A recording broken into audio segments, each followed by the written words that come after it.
improvement from outdoors, got runner-up here. What was the expectation?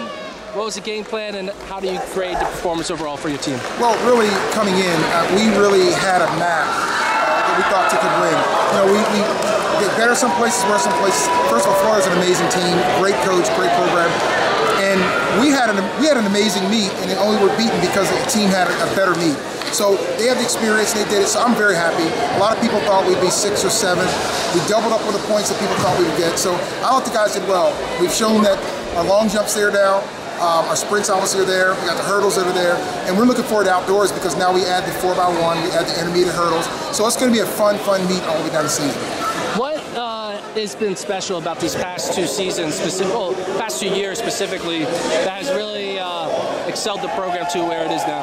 Well, I think when Leroy asked me to come on to the staff, we made a goal. We set a goal to win a national championship and do it not by trying to get the kids to win it, by getting kids that wanted to go to the Olympics and then utilize their talents to help build a team to do it. And so we have a special group of young men and women on the team. I mean, the women were 15th. They haven't scored a point since 2010. So we have a special group. But you know what? When it ended, they got out there and they said, we're going to win this 4x4. They told us, we're the best all year long and we are going to win it. So that's the kind of guys we have. But you know what? The first thing they said is, okay, on the outdoors and we're going to win it. So this battle is going to start back up in the spring. What will you say? Is there any like specific secret weapons you have coming out for outdoors? Obviously, you had 4x1 and Amir's Bear in the 400 hurdles, but is there any other guys who we don't see yet? Well, what happens, the way I train the sprinters is I don't really train them for the 60.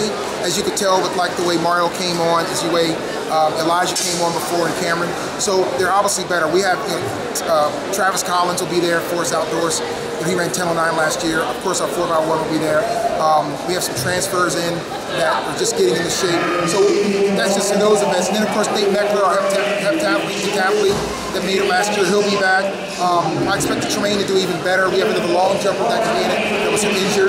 So we have a lot of events, even a freshman hurdler that's running really well. So we have a lot of events that we think that we can do well. We look to like the 4x1, obviously, the 100, the 200, the 400. High hurdles. We could have 2 in the intermediate hurdle final. We could have 2 in the long jump. You know, so we really build up. We're an outdoor team, and we look forward to getting there. What do you think? I mean, you wanted to win, right? But like, what did you tell the guys after they got this 2nd place trophy? Well, the big thing is that they realized it was a point where we couldn't win it, and that's okay. But 44 points is won like the last 4 in a row. So we really thought that 45 get there. We did what we thought we could do. I already felt tomorrow could win the 60. Grant had to run 650 to beat him, so here again, that's fine. And our 400-meter guys, they were a little disappointed the way they ran. Other than that, I mean, we came here and scored 44 points in nationals as a team, and we actually scored in every event that we came here. Every single person that qualified to come scored. And that's just something we have to be happy about. You know talent when you see it. Grant, Holloway, NCAA has to see someone like that. What are your thoughts as an elite athlete that you think he's going to do when he becomes a pro, and what he's going to do for a U.S. sprinting in both the hurdles and short sprints? Well, I think he's a phenomenal athlete. He's going to be a tremendous hurdler, and he has a size. In fact, he has a great attitude about it, and he's a great athlete. But once he kind of hones down to the hurdles and doesn't have to do all the other events, I think he's going to be a tremendous hurdler. Is there anything?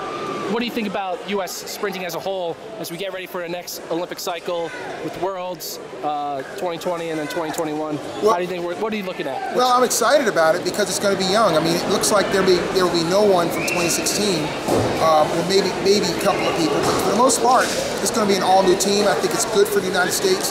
I think it's fresh. They'll all be in their early 20s, and maybe someone will be a little late 20s. But it's going to be a good young team, and it's going to be a mixture of people. There's some great young coaches out here. Great programs that are producing people, college like of course Florida and LSU and A&M, all people that I really respect and call as my mentors and coaches. So I think we're going to be successful at USC. So I think it's bright. We just have to continue to do what we can to make sure we broaden the appeal of the sport so these kids can afford to be in it.